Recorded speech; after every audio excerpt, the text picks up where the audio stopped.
90 নং লাচিতগড় গাঁও পঞ্চায়তৰ অন্তৰ্গত 9 নং ৱাৰ্ডৰ আমি স্থায়ী বাসিন্দা হয়। আমি শুনিবলৈ পাইছোঁ বা জানিছোঁ যে ইয়াৰে এজন প্ৰাৰ্থীয়ে আপোনাৰ নিৰ্দলীয় হিচাপে মানে পঞ্চায়ত নিৰ্বাচনৰ সদস্যৰ কাৰণে আগবাঢ়িছে। কিন্তু আমি নামটো কবিতা বসুমতাৰী। কিন্তু শুনামতে আমি জানিছোঁ যে কবিতা বসুমতাৰীৰ যিজন প্ৰাৰ্থীয়ে নিৰ্বাচনত মানে প্ৰতিদ্বন্দ্বিতা কৰিব বিচাৰিছে তেখেতৰ অৰিজিনেলি কিন্তু ভোটাৰ তালিকাত নাম নাই। আৰু যিজন কবিতা বসুমতাৰীৰ ভোটাৰ তালিকা তেওঁ মানে ছাবমিট কৰিছে সেইজন কবিতা বসুমতাৰী অলৰেডি এজন বিকলাংগ ছোৱালী, বেলেগ ছোৱালী। গতিকে সেইজন কবিতা বসুমতাৰীৰ বাপেকৰ নাম নাৰায়ণ বসুমতাৰী আৰু যিজনে প্ৰতিদ্বন্দ্বিতা কৰিছে সেই কবিতা বসুমতাৰীৰ দেউতাকৰ নাম হ'ল লাম্বেশ্বৰ বসুমতাৰী।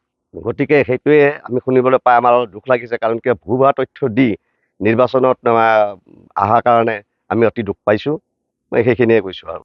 মোৰ নাম জ্যোৎস্না বসুমতাৰী আৰু দেউতাকৰ নাম নাৰায়ণ বসুমতাৰী।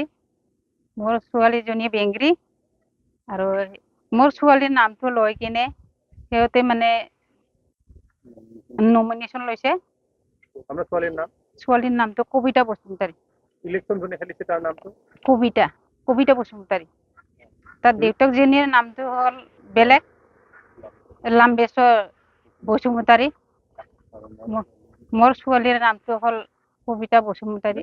দেউতাকে এতিয়া মই মানে বিচাৰিছোঁ মানে মোৰ ছোৱালীটোৰ নামটো লৈ কিনে সি কিয় এনেকুৱা ইলেকশ্যন খেলিব বিচাৰিছে, সেইটোৰ কাৰণে মই বিচাৰিছোঁ। হয়, এই যিটো মানে ভুৱা তথ্য দি কবিতা বসুমতাৰীয়ে যিটো মানে এইবাৰ নিৰ্বাচনত আগবাঢ়িছে সেইটো মানে বৰ দুখিত।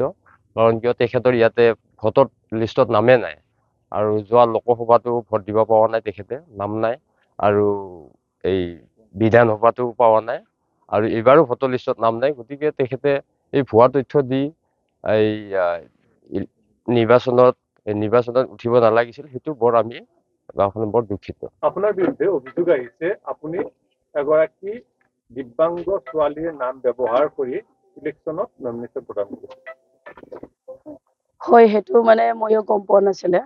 সেইটো হয় মিছাই মানে কৰিছে। মই যোনটো নমিনেশ্যন দিছে মই সেইটো মোৰ ফুল নাই। মই 24 চনৰ মই যিখিনি ভোটাৰ লিষ্টত আছে সেইটো মোৰো নাম আছে। মই কাৰো হেৰিটো মই লৈ পেলাই মই সেইটো কৰা নাই। এইটো মোৰ ওপৰত ষড়যন্ত্ৰ কৰি আছে, যিটো মোৰ লগত ৰাইজে দলে বলে চব ওলাই অহা দেখা পাই কেনে সেইটো মোৰ ওপৰত কমপ্লেইন দিছে। যিকোনো খবৰৰ বাবে যোগাযোগ কৰক 7099017330 লগতে 7099017110 নম্বৰত।